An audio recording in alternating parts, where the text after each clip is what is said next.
O Grande Conflito. Capítulo 8. O poder triunfante da verdade.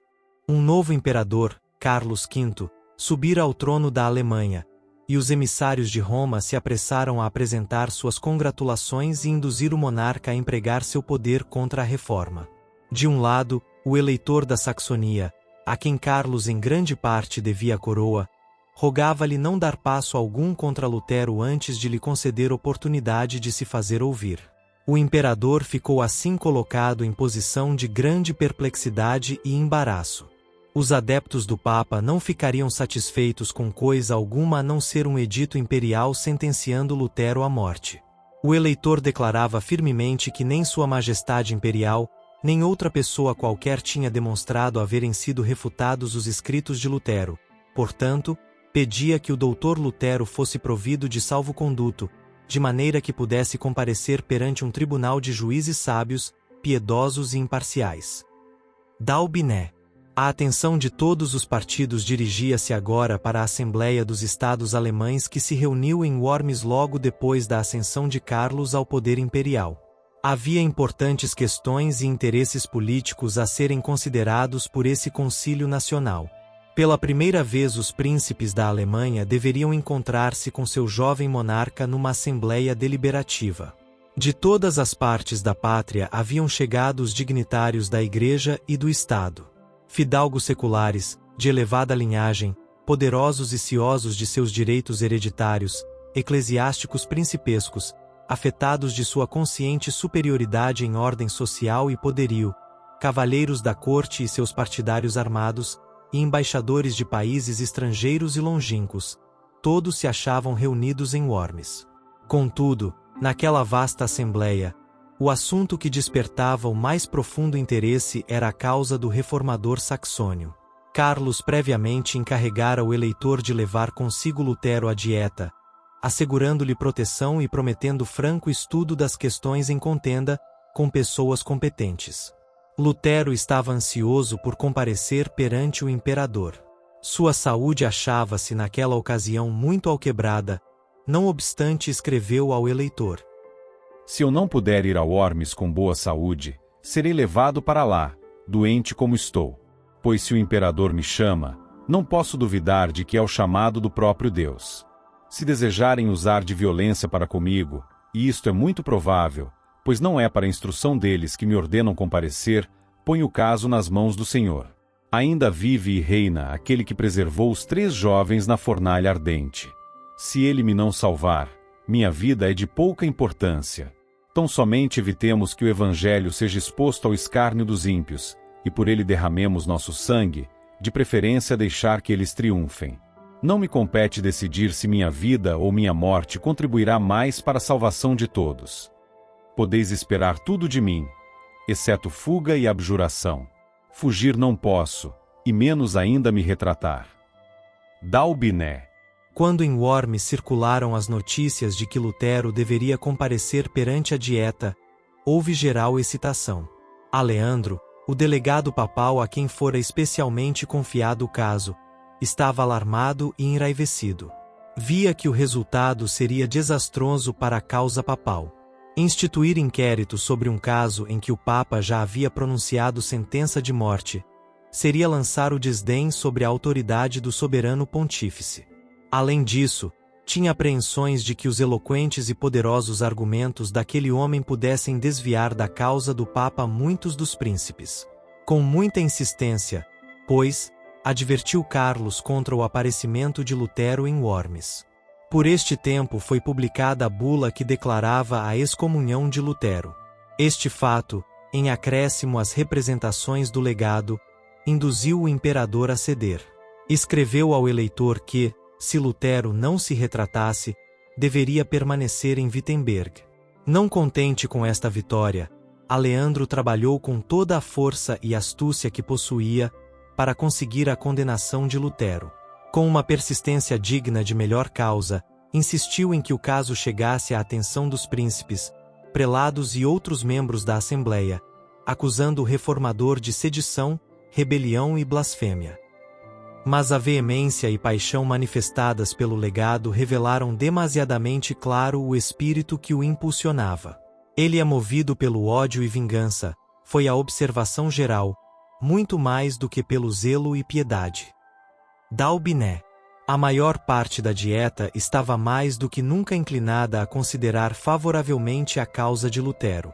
Com redobrado zelo insistia Aleandro com o imperador sobre o dever de executar os editos papais. Mas, pelas leis da Alemanha, não se poderia fazer isto sem o apoio dos príncipes, e vencido finalmente pela importunação do legado, Carlos ordenou-lhe apresentar seu caso à dieta. Foi um dia pomposo para o núncio. A assembleia era grandiosa, a causa ainda maior. Aleandro deveria pleitear em favor de Roma, mãe e senhora de todas as igrejas. Deveria reivindicar a soberania de Pedro perante os principados da cristandade, reunidos em assembleia. Possuía o dom da eloquência e ergueu-se à altura da ocasião. Determinava a providência que Roma aparecesse e pleiteasse pelo mais hábil de seus oradores, na presença do mais augusto tribunal, antes que fosse condenada. Willi. Com alguns receios, os que favoreciam o reformador anteviam o efeito dos discursos de Aleandro. O eleitor da Saxonia não estava presente, mas por sua ordem alguns de seus conselheiros ali se achavam para tomar notas do discurso do núncio. Com todo o prestígio do saber e da eloquência, Aleandro se pôs a derribar a verdade. Acusação sobre acusação lançou ele contra Lutero, como inimigo da Igreja e do Estado, dos vivos e dos mortos, do clero e dos leigos, dos concílios e dos cristãos em geral. Nos erros de Lutero ao suficiente, declarou ele, para assegurar a queima de 100.000 hereges.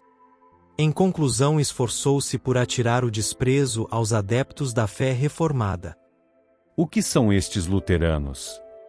Uma quadrilha de insolentes pedantes, padres corruptos, devassos monges, advogados ignorantes e nobres degradados, juntamente com o povo comum a que transviaram e perverteram. Quanto lhes é superior o Partido Católico em número, competência e poder? Um decreto unânime desta ilustre Assembleia esclarecerá os simples, advertirá os imprudentes, firmará os versáteis e dará força aos fracos. Dalbiné. Com tais armas têm sido, em todos os tempos, atacados os defensores da verdade. Os mesmos argumentos ainda se apresentam contra todos os que ousam mostrar, em oposição a erros estabelecidos, os simples e diretos ensinos da Palavra de Deus. Quem são estes pregadores de novas doutrinas? Exclamam os que desejam uma religião popular. São indoutos, pouco numerosos e das classes pobres. Contudo, pretendem ter a verdade e ser o povo escolhido de Deus. São ignorantes e estão enganados. Quão superior em número e influência é a nossa Igreja! Quantos grandes e ilustres homens existem entre nós! Quanto mais poder há de nosso lado! Tais são os argumentos que têm influência decisiva sobre o mundo, mas não são mais conclusivos hoje do que o foram nos dias do Reformador. A Reforma não terminou com Lutero, como muitos supõem. Continuará até ao fim da história deste mundo. Lutero teve grande obra a fazer, transmitindo a outros a luz que Deus permitira brilhar sobre ele. Contudo, não recebeu toda a luz que deveria ser dada ao mundo. Desde aquele tempo até hoje, nova luz tem estado continuamente a resplandecer sobre as Escrituras, e novas verdades se têm desvendado constantemente. O discurso do legado produziu profunda impressão na dieta. Não havia presente nenhum Lutero, com as claras e convincentes verdades da Palavra de Deus, para superar o defensor papal. Nenhuma tentativa se fez para defender o reformador. Era manifesta a disposição geral de não somente condená-lo e as doutrinas que ele ensinava, mas, sendo possível, desarraigar a heresia. Roma fruíra da mais favorável oportunidade para defender sua causa. Tudo o que ela poderia dizer em sua própria reivindicação, fora dito. Mas a aparente vitória foi o sinal da derrota. Dali em diante o contraste entre a verdade e o erro seria visto mais claramente, ao entrarem para a luta em campo aberto. Nunca mais desde aquele dia Roma se havia de sentir tão segura como estivera. Conquanto a maior parte dos membros da dieta não tivesse hesitado em entregar Lutero à vingança de Roma, muitos deles viam e deploravam a depravação existente na Igreja, desejosos da supressão dos abusos de que sofria o povo alemão em consequência da corrupção e cobiça da hierarquia. O legado apresentara sob a luz mais favorável o dogma papal. O Senhor então constrangeu um membro da Dieta a dar uma descrição verdadeira dos efeitos da tirania papal. Com nobre firmeza, o Duque Jorge da Saxonia se levantou naquela assembleia principesca e especificou com terrível precisão os enganos e abominações do papado e seus horrendos resultados. Disse ao concluir: Tais são alguns dos abusos que clamam contra Roma. Toda vergonha foi posta à parte, e seu único objetivo é dinheiro, dinheiro, dinheiro, de maneira que os pregadores que deveriam ensinar a verdade, nada proferem senão falsidade, e são não somente tolerados mas recompensados, porque quanto maiores forem suas mentiras, tanto maior seu ganho. É dessa fonte impura que fluem tais águas contaminadas. A devassidão estende a mão à avareza. Ai! É o escândalo causado pelo clero que arremessa tantas pobres almas à condenação eterna. Deve-se efetuar uma reforma geral. Dalbiné. Uma denúncia mais hábil e convincente contra os abusos papais não poderia ter sido apresentada pelo próprio Lutero, e o fato de ser o orador inimigo decidido do reformador deu maior influência às suas palavras. Se abrissem os olhos dos que constituíam a Assembleia, teriam visto anjos de Deus no meio deles, derramando raios de luz através das trevas do erro e abrindo mentes e corações à recepção da verdade. Era o poder do Deus da verdade e sabedoria que dirigia até os adversários da reforma, preparando assim o caminho para a grande obra prestes a realizar-se. Martinho Lutero não estava presente, mas a voz de alguém, maior do que Lutero, fora ouvida naquela assembleia. Uma comissão foi logo designada pela Dieta para apresentar um relatório das opressões papais que tão esmagadoramente pesavam sobre o povo alemão. Esta lista, contendo 101 especificações, foi apresentada ao imperador, com o pedido de que ele tomasse imediatas medidas para a correção de tais abusos. Que perda de almas cristãs, diziam suplicantes, que depredações, que extorsões, por causa dos escândalos de que se acha rodeada a cabeça espiritual da cristandade. É nosso dever evitar a ruína e desonra de nosso povo. Por esta razão, nós, de maneira humilde, mas com muita insistência rogamo-vos ordeneis uma reforma geral, e empreendais a sua realização. Dalbiné. O concílio pediu então o comparecimento do reformador à sua presença. Apesar dos rogos, protestos e ameaças de Aleandro, o imperador finalmente consentiu, e Lutero foi intimado a comparecer perante a Dieta. Com a intimação foi expedido um salvo-conduto, assegurando sua volta a um lugar de segurança. Ambos foram levados a Wittenberg por um arauto que estava incumbido de conduzir o reformador a Worms. Os amigos de Lutero estavam aterrorizados, angustiados. Sabendo do preconceito e inimizade contra ele, temiam que mesmo seu salvo-conduto não fosse respeitado, e rogavam-lhe não expusesse a vida ao perigo.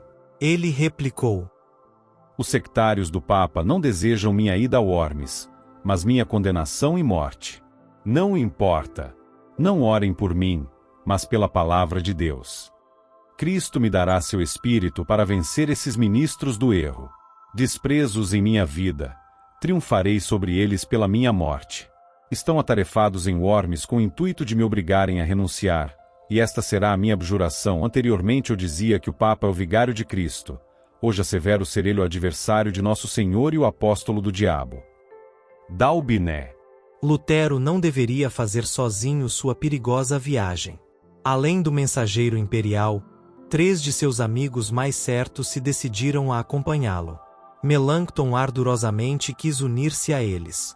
Seu coração estava ligado ao de Lutero, e anelava segui-lo, sendo necessário, a prisão ou a morte.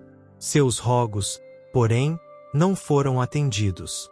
Se Lutero perecesse, as esperanças da reforma deveriam centralizar-se neste jovem colaborador. Disse o reformador quando se despediu de Melanchthon: Se eu não voltar e meus inimigos me matarem, continua a ensinar e permanece firme na verdade. Trabalhe em meu lugar. Se sobreviveres, minha morte terá pouca consequência. Dalbiné. Estudantes e cidadãos que se haviam reunido para testemunharem a partida de Lutero ficaram profundamente comovidos. Uma multidão, cujo coração havia sido tocado pelo Evangelho, deu-lhe as despedidas, em pranto. Assim, o reformador e seus companheiros partiram de Wittenberg. Viram em viagem que o espírito do povo se achava oprimido por tristes pressentimentos. Nalgumas cidades honras nenhumas lhes eram tributadas. Ao pararem para o pouso, um padre amigo exprimiu seus temores, segurando diante de Lutero o retrato de um reformador italiano que sofrera o martírio. No dia seguinte souberam que os escritos de Lutero haviam sido condenados em Worms. Mensageiros imperiais estavam proclamando o decreto do imperador e apelando ao povo para trazerem aos magistrados as obras proscritas. O arauto, temendo pela segurança de Lutero no concílio e julgando que sua resolução já pudesse estar abalada, perguntou se ele ainda desejava ir avante. Respondeu: Posto que interdito em todas as cidades, irei. Dalbiné. Em Erfurt, Lutero foi recebido com honras. Cercado de multidões que o admiravam, passou pelas ruas que ele muitas vezes atravessara com a sacola de pedinte. Visitou sua capela no convento e pensou nas lutas pelas quais a luz que agora inundava a Alemanha se derramara em sua alma. Insistiu-se com ele a que pregasse. Isto lhe havia sido vedado, mas o arauto concedeu-lhe permissão, e o frade que fora outrora o serviçal do convento, subiu agora ao púlpito.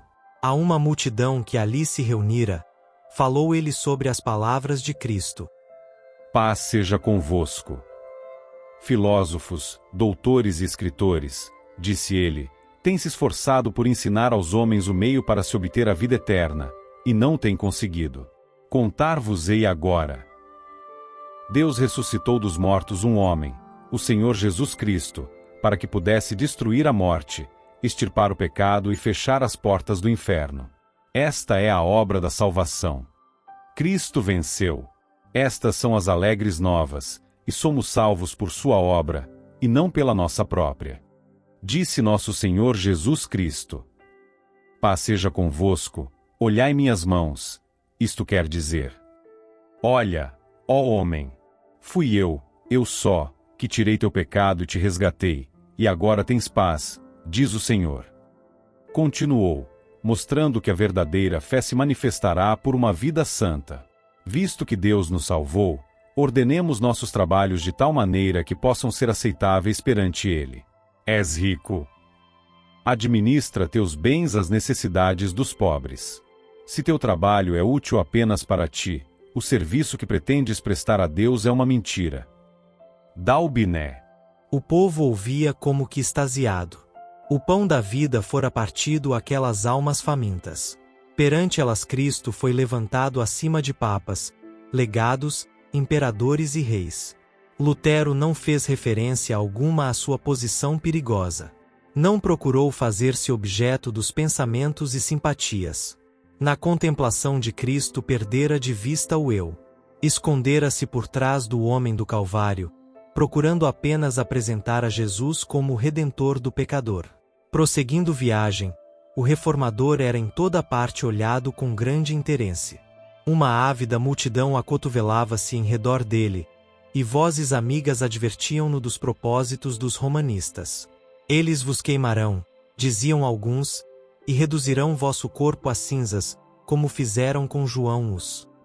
Lutero respondia: Ainda que acendessem por todo o caminho de Worms a Wittenberg uma fogueira cujas chamas atingissem o céu, em nome do Senhor eu caminharia pelo meio delas, compareceria perante eles, entraria pelas mandíbulas desse hipopótamo e lhe quebraria os dentes, confessando o Senhor Jesus Cristo. Dalbiné. A notícia de sua aproximação de Worms estabeleceu grande comoção. Os amigos tremiam de receio pela sua segurança, os inimigos temiam pelo êxito de sua causa.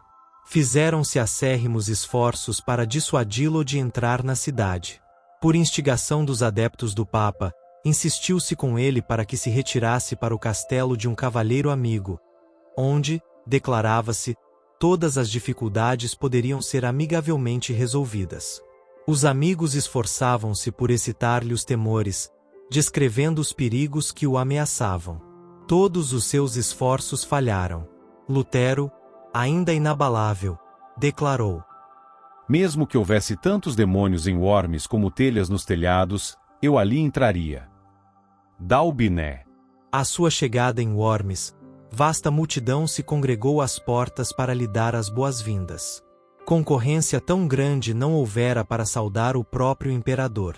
A excitação foi intensa, e do meio da multidão, uma voz penetrante e lamentosa entoava um canto fúnebre como aviso a Lutero quanto à sorte que o esperava.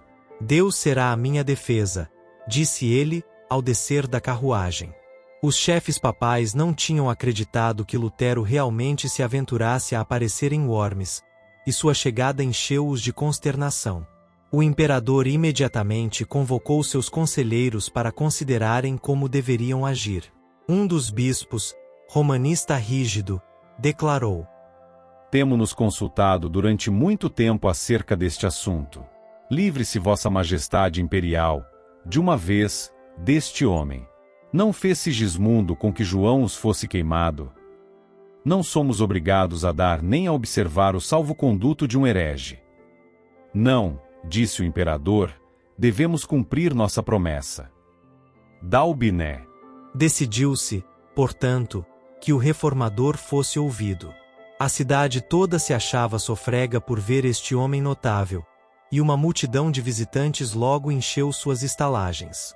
Lutero havia-se apenas restabelecido de enfermidade recente, estava cansado da jornada, que levara 2 semanas inteiras, deveria preparar-se para enfrentar os momentosos acontecimentos do dia seguinte, e necessitava de sossego e repouso. Tão grande, porém, era o desejo de o ver, que havia ele gozado apenas o descanso de algumas horas quando ao seu redor se reuniram avidamente nobres, cavalheiros, sacerdotes e cidadãos. Entre estes se encontravam muitos dos nobres que tão ousadamente haviam pedido ao imperador uma reforma contra os abusos eclesiásticos e que, diz Lutero, se tinham todos libertado por meu evangelho. Vida e tempos de Lutero, de Martin. Inimigos, bem como amigos, foram ver o intrépido monge. Ele, porém, os recebeu com calma inabalável, respondendo a todos com dignidade e sabedoria. Seu porte era firme e corajoso. O rosto, pálido e magro, assinalado com traços de trabalhos e enfermidade, apresentava uma expressão amável e mesmo alegre. A solenidade e ardor profundo de suas palavras conferiam-lhe um poder a que mesmo seus inimigos não podiam resistir completamente. Tanto amigos como adversários estavam cheios de admiração. Alguns estavam convictos de que uma influência divina o acompanhava, outros declaravam, como fizeram os fariseus em relação a Cristo: ele tem demônio. No dia seguinte, Lutero foi chamado para estar presente à dieta. Designou-se um oficial imperial para conduzi-lo até ao salão de audiência. Foi, contudo, com dificuldade que ele atingiu o local. Todas as ruas estavam cheias de espectadores, ávidos de ver o monge que ousara resistir à autoridade do Papa. Quando estava para entrar à presença de seus juízes, um velho general, herói de muitas batalhas, disse-lhe amavelmente: pobre monge, vais agora assumir posição mais nobre do que eu ou quaisquer outros capitães já assumimos nas mais sanguinolentas de nossas batalhas. Mas, se tua causa é justa, e estás certo disto, vai avante em nome de Deus e nada temas. Deus não te abandonará. Dalbiné. Finalmente Lutero se achou perante o concílio. O imperador ocupava o trono. Estava rodeado das mais ilustres personagens do império. Nunca homem algum comparecera à presença de uma assembleia mais importante do que aquela diante da qual Martinho Lutero deveria responder por sua fé. Aquela cena era por si mesma uma assinalada vitória sobre o papado. O Papa condenara o homem, e agora estava ele em pé, diante de um tribunal que, por esse mesmo ato, se colocava acima do Papa. Este o havia posto sob interdito, separando de toda a sociedade humana, e no entanto era ele chamado em linguagem respeitosa, e recebido perante a mais augusta assembleia do mundo. O Papa condenara-o ao silêncio perpétuo, e agora estava ele prestes a falar perante milhares de ouvintes atentos, reunidos das mais longínquas partes da cristandade. Imensa revolução assim se efetuara por intermédio de Lutero. Roma descia já do trono, e era a voz de um monge que determinava esta humilhação. Dalbiné. Na presença daquela poderosa assembleia de titulares, o reformador de humilde nascimento parecia intimidado e embaraçado. Vários dos príncipes, observando sua emoção, aproximaram-se dele e um lhe segredou: Não temais os que matam o corpo, mas não podem matar a alma. Outro disse: Quando fordes levados perante os governadores e reis por minha causa, ser-vos-á ministrado, pelo Espírito de vosso Pai, o que devereis dizer. Assim, as palavras de Cristo foram empregadas pelos grandes homens do mundo para fortalecerem seu servo na hora de prova. Lutero foi conduzido a um lugar bem em frente do trono do imperador. Profundo silêncio caiu sobre a assembleia ali congregada. Então um oficial imperial se levantou e, apontando para uma coleção dos escritos de Lutero, pediu que o reformador respondesse a 2 perguntas. Se ele os reconhecia como seus, e se dispunha a retratar-se das opiniões que neles emitira. Lidos os títulos dos livros, Lutero respondeu, quanto à primeira pergunta, que reconhecia serem seus os livros. Quanto à segunda, disse ele: Visto ser uma questão que respeita a fé e a salvação das almas, e que interessa a palavra de Deus, o maior e mais precioso tesouro quer no céu quer na terra, eu agiria imprudentemente se respondesse sem reflexão. Poderia afirmar menos do que as circunstâncias exigem, ou mais do que a verdade requer, e desta maneira, pecar contra estas palavras de Cristo. Qualquer que me negar diante dos homens, eu negarei também diante de meu Pai, que está nos céus. Mateus 10, verso 33. Por esta razão, com toda humildade, rogo a vossa majestade imperial conceder-me tempo para que eu possa responder sem ofensa a palavra de Deus. Dalbiné. Fazendo este pedido, Lutero agiu prudentemente. Sua conduta convenceu a assembleia de que não agia por paixão ou impulso. Semelhante calma e domínio próprio, inesperados em quem se mostrara audaz e intransigente, aumentaram-lhe o poder, habilitando-o mais tarde a responder com uma prudência, decisão, sabedoria e dignidade que surpreendiam e decepcionavam seus adversários, repreendendo-lhes a insolência e orgulho. No dia seguinte deveria ele comparecer para dar sua resposta final. Durante algum tempo seu coração se abateu, ao contemplar as forças que estavam combinadas contra a verdade. Vacilou-lhe a fé, temor e tremor lhe sobrevieram, e oprimiu-o o terror. Multiplicavam-se diante dele os perigos, seus inimigos pareciam a ponto de triunfar, e os poderes das trevas, de prevalecer. Nuvens juntavam-se em redor dele, e pareciam separá-lo de Deus. Ansiava pela certeza de que o Senhor dos Exércitos estaria com ele. Em angústia de espírito lançou-se com o rosto em terra, derramando estes clamores entrecortados, lancinantes, que ninguém, senão Deus, pode compreender perfeitamente. Ó Deus, todo-poderoso e eterno, implorava ele, quão terrível é este mundo! Eis que ele abre a boca para engolir-me, e tenho tão pouca confiança em ti. Se é unicamente na força deste mundo que eu devo pôr minha confiança, tudo está acabado. É vinda a minha última hora, minha condenação foi pronunciada. Ó Deus, ajuda-me contra toda a sabedoria do mundo. Faze isto. Tu somente, pois esta não é minha obra, mas tua. Nada tenho a fazer por minha pessoa, e devo tratar com estes grandes do mundo. Mas a causa é tua, e é uma causa justa e eterna. Ó Senhor, auxilia-me. Deus fiel e imutável, em homem algum ponho minha confiança. Tudo que é do homem é incerto, tudo que do homem vem, falha. Escolheste-me para esta obra. Se a meu lado por amor de teu bem-amado Jesus Cristo, que é minha defesa, meu escudo e torre forte. Dalbiné. Uma providência onisciente havia permitido a Lutero compreender o perigo, para que não confiasse em sua própria força, arrojando-se presunçosamente ao perigo. Não era, contudo, o temor do sofrimento pessoal, o terror da tortura ou da morte, que parecia iminente, o que o oprimia com seus horrores. Ele chegara à crise, e sentia sua insuficiência para enfrentá-la. Pela sua fraqueza, a causa da verdade poderia sofrer dano. Não para a sua própria segurança, mas para a vitória do Evangelho lutava ele com Deus. Como a de Israel, naquela luta noturna, ao lado do solitário riacho, foi a angústia e conflito de sua alma. Como Israel, prevaleceu com Deus. Em seu completo desamparo, sua fé se firmou em Cristo, o poderoso libertador. Ele se fortaleceu com a certeza de que não compareceria sozinho perante o concílio. A paz voltou à alma, e ele se regozijou de que lhe fosse permitido exaltar a palavra de Deus perante os governadores da nação.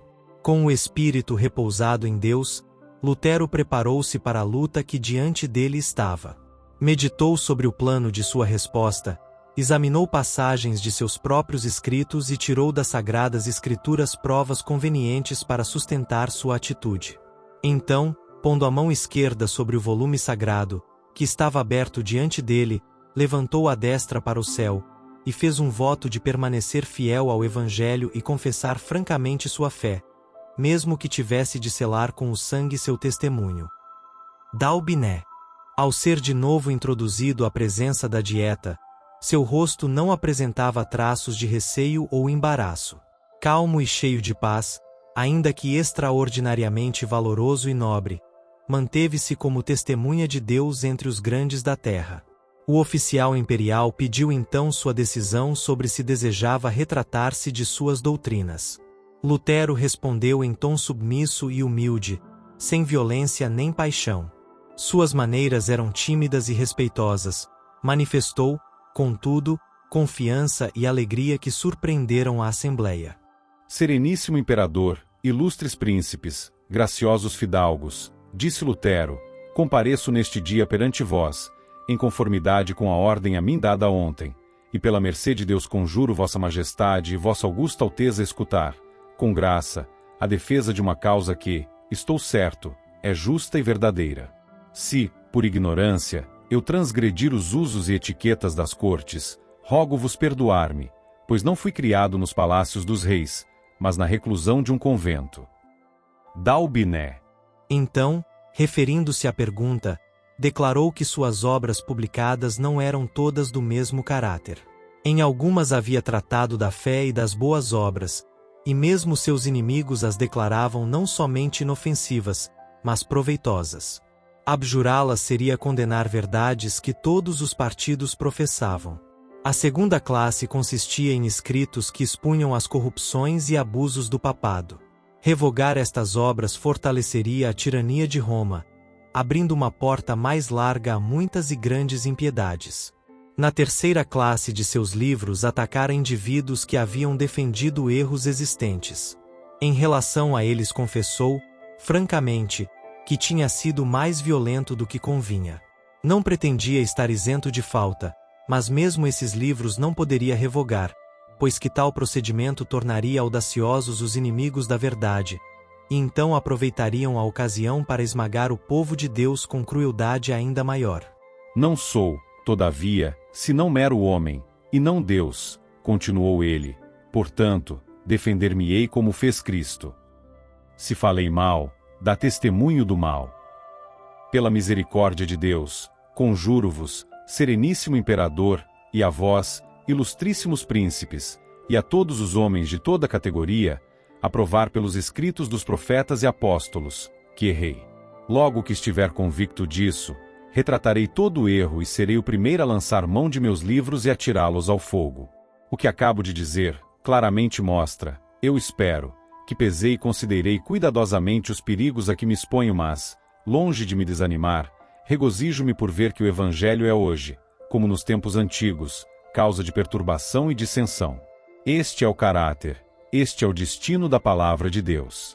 Não vim trazer paz à terra, mas espada, disse Jesus Cristo.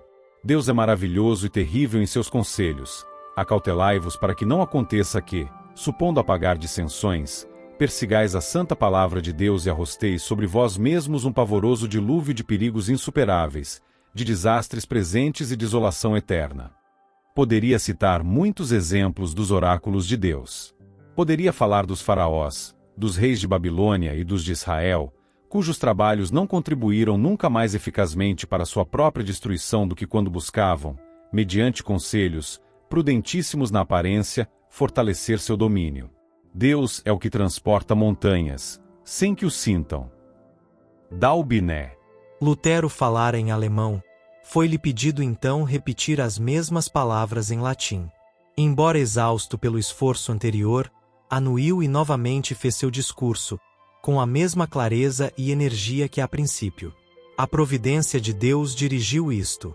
O espírito de muitos dos príncipes estava tão obliterado pelo erro e superstição que à primeira vez não viram a força do raciocínio de Lutero, mas a repetição habilitou-os a perceber claramente os pontos apresentados.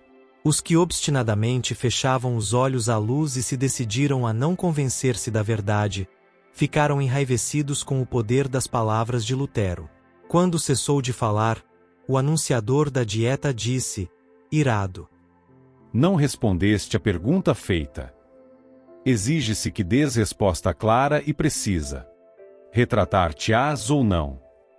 O reformador respondeu: Visto que vossa sereníssima majestade e vossas nobres altezas exigem de mim resposta clara, simples e precisa, dar-vô-la-ei, e é esta. Não posso submeter minha fé quer ao Papa, quer aos concílios, porque é claro como o dia, que eles têm frequentemente errado e se contradito um ao outro.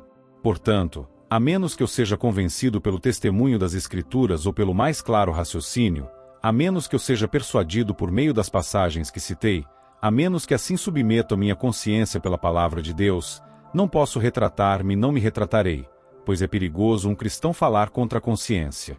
Aqui permaneço, não posso fazer outra coisa. Deus queira ajudar-me. Amém. Dalbiné. Assim se manteve este homem justo sobre o firme fundamento da palavra de Deus. A luz do céu iluminava-lhe o semblante. Sua grandeza e pureza de caráter, sua paz e alegria de coração, eram manifestas a todos ao testificar ele contra o poder do erro e testemunhar a superioridade da fé que vence o mundo. A assembleia toda ficou por algum tempo muda de espanto. Em sua primeira resposta Lutero falara em tom baixo, em atitude respeitosa, quase submissa. Os romanistas haviam interpretado isto como sinal de que lhe estivesse começando a faltar o ânimo. Consideraram o pedido de Delonga simples prelúdio de sua retratação. O próprio Carlos, notando, meio desdenhoso, a constituição abatida do monge, seu traje singelo e a simplicidade de suas maneiras, declarara: Este monge nunca fará de mim um herege. A coragem e firmeza que agora ele ostentara, bem como o poder e clareza de seu raciocínio, encheram de surpresa todos os partidos. O imperador, possuído de admiração, exclamou: Este monge fala com coração intrépido e inabalável coragem. Muitos dos príncipes alemães olhavam com orgulho e alegria a este representante de sua nação. Os partidários de Roma haviam sido vencidos, sua causa parecia sob a mais desfavorável luz. Procuraram manter seu poder, não apelando para as Escrituras, mas com recurso às ameaças, indefectível argumento de Roma. Disse o anunciador da dieta: Se não se retratar, o imperador e os governos do império consultar-se-ão quanto à conduta a adotar-se contra o herege incorrigível. Os amigos de Lutero, que com grande alegria lhe ouviram a nobre defesa, tremeram aquelas palavras, mas o próprio doutor disse calmamente: Queira Deus ser meu auxiliador, pois não posso retratar-me de coisa alguma. Dalbiné. Ordenou-se-lhe que se retirasse da dieta, enquanto os príncipes se consultavam juntamente. Pressentia-se que chegara uma grande crise. A persistente recusa de Lutero em submeter-se poderia afetar a história da Igreja durante séculos.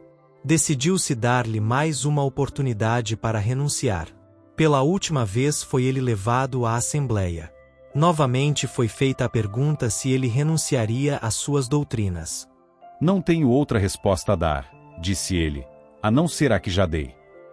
Era evidente que ele não poderia ser induzido, quer por promessas quer por ameaças, a render-se ao governo de Roma. Os chefes papais aborreceram-se de que seu poderio, o qual fizera com que reis e nobres tremessem, fosse dessa maneira desprezado por um humilde monge, almejavam fazê-lo sentir sua ira, destruindo-lhe a vida com torturas.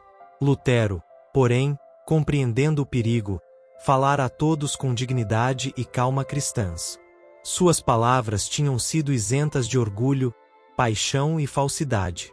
Havia perdido de vista a si próprio e aos grandes homens que o cercavam, e sentia unicamente que se achava na presença de alguém infinitamente superior aos papas, prelados, reis e imperadores.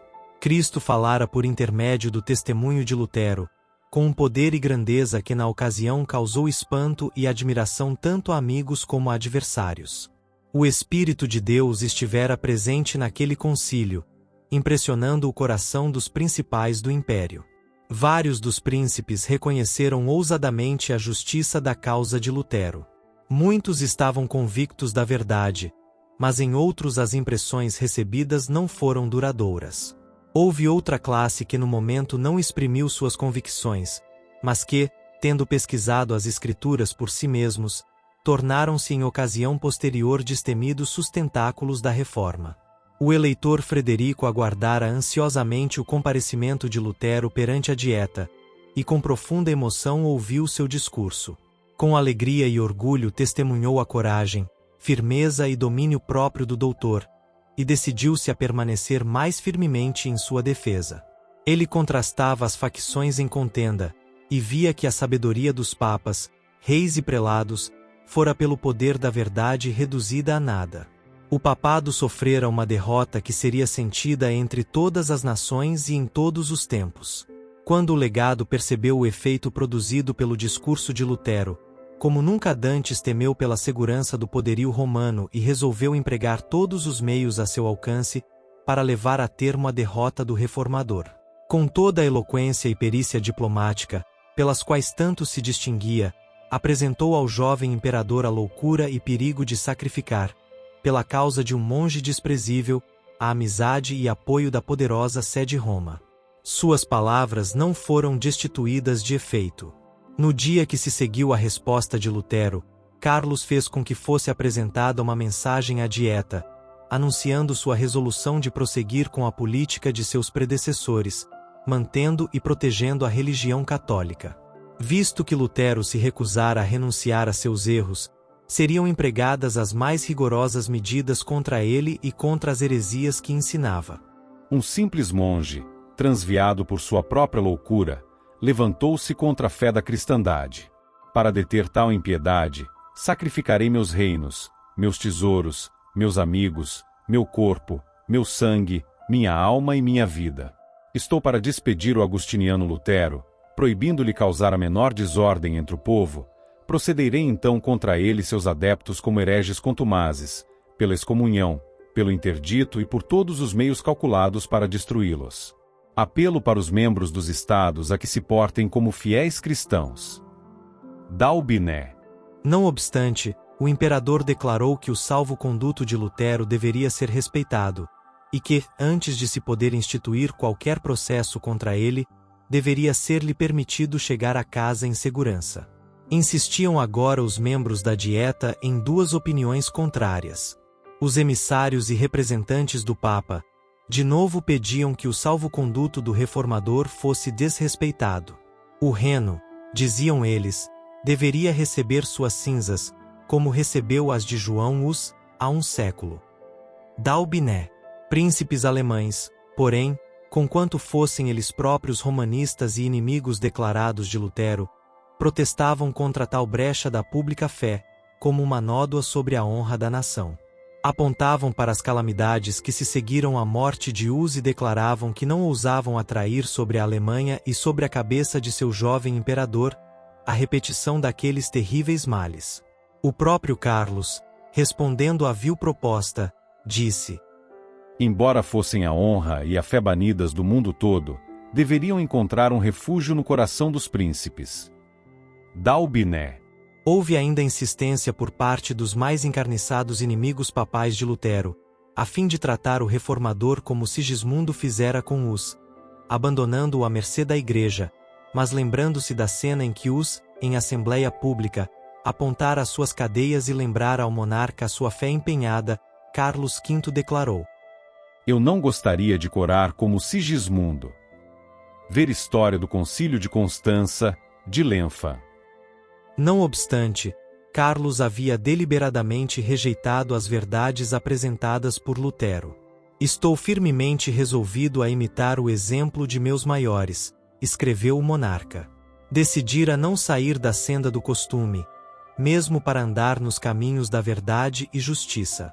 Porque seus pais o fizeram, ele apoiaria o papado, com toda a sua crueldade e corrupção. Assim, assumiu sua posição, recusando-se a aceitar qualquer luz em acréscimo a que seus pais haviam recebido, ou cumprir qualquer dever que eles não cumpriram. Muitos hoje se apegam de modo idêntico aos costumes e tradições de seus pais. Quando o Senhor lhes envia mais luz, recusam-se a aceitá-la porque, não havendo ela sido concedida a seus pais, não foi por estes acolhida. Não estamos colocados onde nossos pais se achavam. Consequentemente, nossos deveres e responsabilidades não são os mesmos. Não seremos aprovados por Deus olhando para o exemplo de nossos pais a fim de determinar nosso dever, em vez de pesquisar por nós mesmos a palavra da verdade. Nossa responsabilidade é maior do que foi a de nossos antepassados. Somos responsáveis pela luz que receberam, e que nos foi entregue como herança.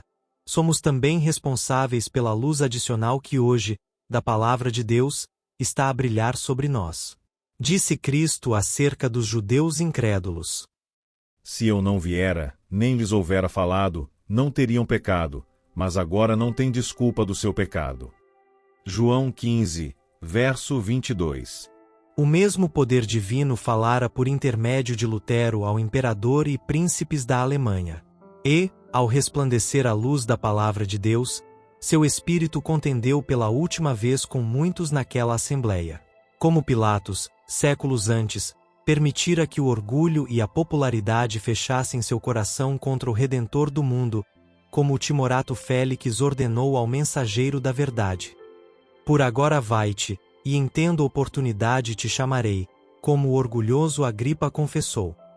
Por pouco me queres persuadir a que me faça cristão. Atos 24, versos 25 e 26 verso 28, e no entanto se desviou da mensagem enviada pelo céu. Assim Carlos V, cedendo às sugestões do orgulho e política mundanos, decidiu-se a rejeitar a luz da verdade. Circularam amplamente rumores dos planos feitos contra Lutero, causando por toda a cidade grande excitação. O reformador conquistara muitos amigos que, conhecendo a traiçoeira crueldade de Roma para com todos os que ousavam expor suas corrupções, resolveram que ele não fosse sacrificado. Centenas de nobres se comprometeram a protegê-lo. Não poucos denunciaram abertamente a mensagem real como evidência de tímida submissão ao poder de Roma. Às portas das casas e em lugares públicos, foram afixados cartazes, alguns condenando e outros apoiando Lutero. Num deles estavam meramente escritas as significativas palavras do sábio: Ai de ti, ó terra, cujo rei é criança. Eclesiastes 10, verso 16. O entusiasmo popular em favor de Lutero, por toda a Alemanha, convenceu tanto o imperador como a dieta de que qualquer injustiça a ele manifesta faria perigar a paz do império e mesmo a estabilidade do trono. Frederico da Saxonia manteve uma estudada reserva, escondendo cuidadosamente seus verdadeiros sentimentos para com o reformador, ao passo que o guardava com incansável vigilância, observando todos os seus movimentos e todos os de seus inimigos. Mas, muitos havia que não faziam tentativa para ocultar sua simpatia por Lutero. Ele era visitado por príncipes, condes, barões e outras pessoas de distinção, tanto leigas como eclesiásticas. A salinha do doutor, escreveu Spalatin, não podia conter todos os visitantes que se apresentavam. Martin. O povo contemplava-o como se fosse mais que humano. Mesmo os que não tinham fé em suas doutrinas, não podiam deixar de admirar aquela altiva integridade que o levou a afrontar a morte de preferência a violar a consciência. Fizeram-se ardentes esforços a fim de obter o consentimento de Lutero para uma transigência com Roma. Nobres e príncipes lembraram-lhe que, Se persistisse em colocar seu próprio juízo contra o da Igreja e dos concílios, seria logo banido do império e não teria então defesa. A este apelo Lutero respondeu: O Evangelho de Cristo não pode ser pregado sem dano. Por que, pois, deveria o temor ou a apreensão do perigo separar-me do Senhor e da divina palavra, que, unicamente, é a verdade? Não! Entregaria antes meu corpo, meu sangue e minha vida. Dalbiné. De novo insistiu-se com ele para que se submetesse ao juízo do imperador, e então nada precisaria temer. Consinto, disse ele em resposta, de todo o meu coração, em que o imperador, os príncipes e mesmo o mais obscuro cristão, examinem e julguem os meus livros, mas, sob uma condição: que tomem a palavra de Deus como norma. Os homens nada têm a fazer senão obedecer-lhe. Não façais violência à minha consciência, que está ligada e encadeada às escrituras sagradas. Dalbiné. A um outro apelo disse ele: Consinto em renunciar ao salvo-conduto. Coloco minha pessoa e minha vida nas mãos do imperador, mas a palavra de Deus, nunca. Dalbiné. Declarou estar disposto a submeter-se à decisão de um concílio geral, mas unicamente sob a condição de que se exigisse do concílio decidir de acordo com as Escrituras. No tocante à palavra de Deus e à fé, acrescentou ele, todo cristão é juiz tão bom como pode ser o próprio Papa, embora apoiado por 1 milhão de concílios. Martin. Tanto amigos como adversários finalmente se convenceram de que a afirmação seriam quaisquer outros esforços de reconciliação.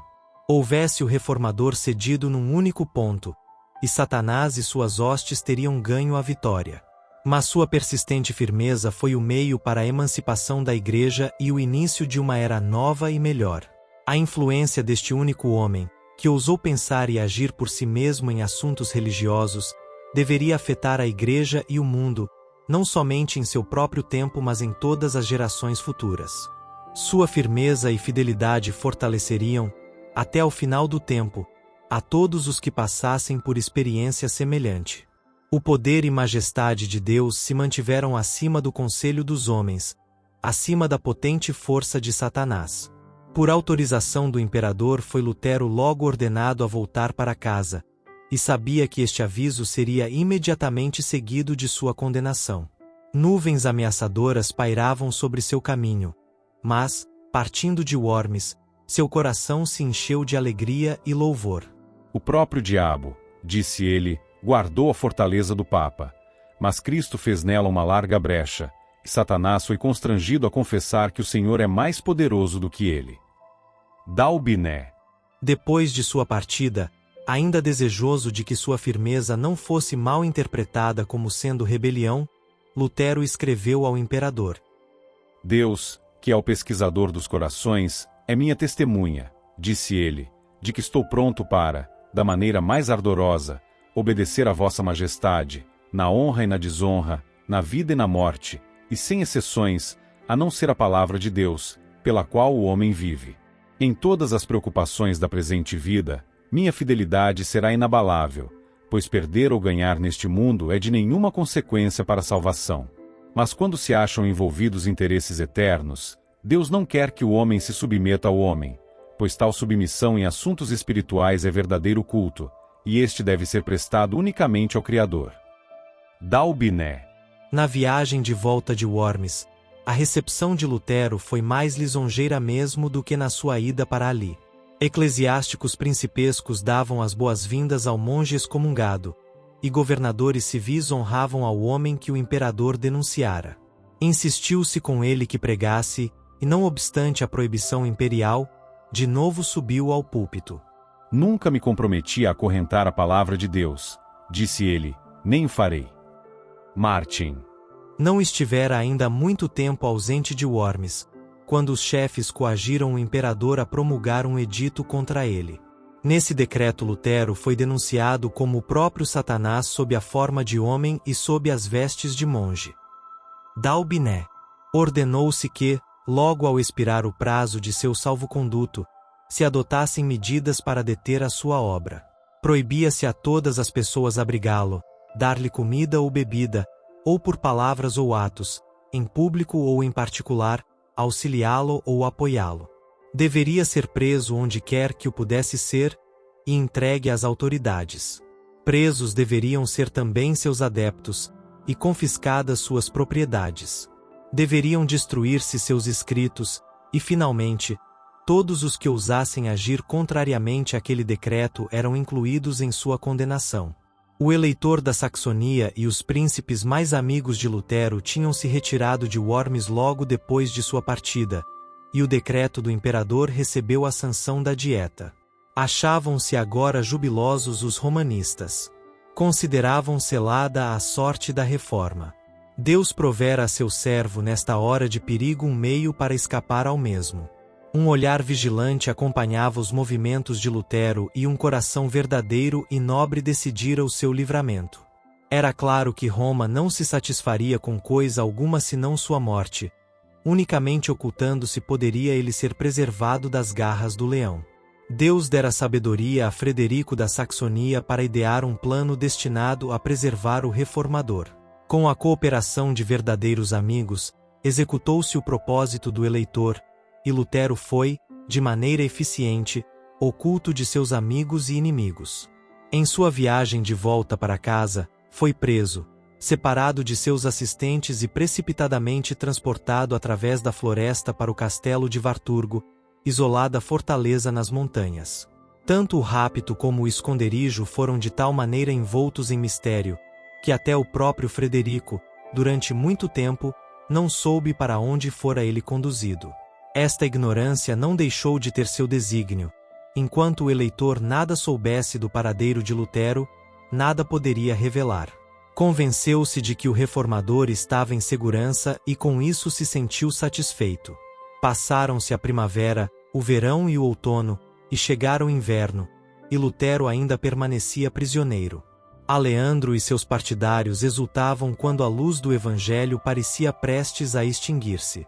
Mas, em vez disso, o reformador enchia sua lâmpada no repositório da verdade, e sua luz deveria resplandecer com maior brilho. Na proteção amiga de Warturgo, Lutero durante algum tempo se regozijou em seu livramento do ardor e torvelinho da batalha. Mas não poderia por muito tempo encontrar satisfação no silêncio e repouso. Habituado a uma vida de atividade e acirrado conflito, mal suportava o permanecer inativo. Naqueles dias de solidão, surgia diante dele o estado da igreja, e exclamava em desespero: Ai! Ninguém há neste último tempo da ira do Senhor para ficar diante dele como uma muralha e salvar Israel. Dalbiné. Novamente volvia os pensamentos para si mesmo e receava ser acusado de covardia por afastar-se da contenda. Acusava-se, então, de indolência e condescendência própria. No entanto, produzia diariamente mais do que parecia possível a um homem fazer.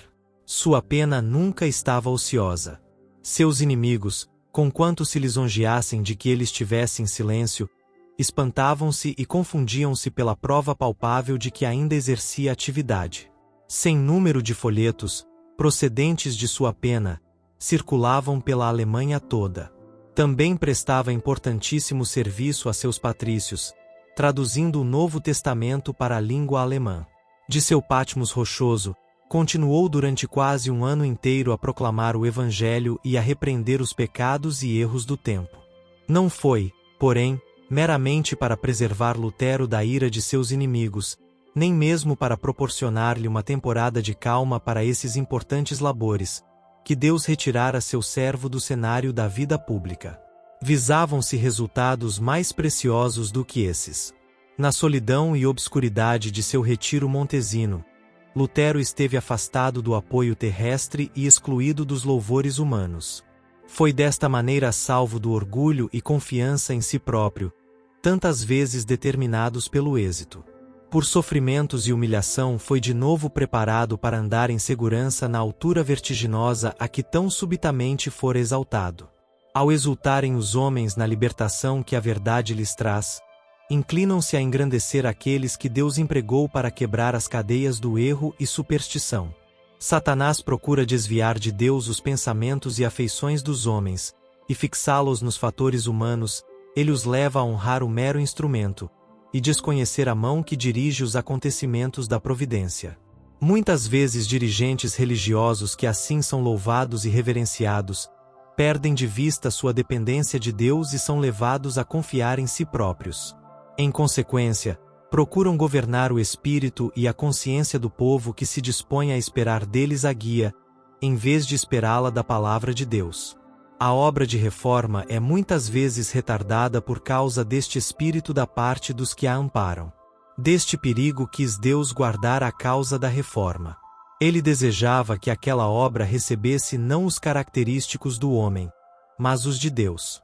Os olhos dos homens tinham se dirigido a Lutero como o expositor da verdade. Ele foi removido para que todos os olhares pudessem dirigir-se ao sempiterno autor da verdade.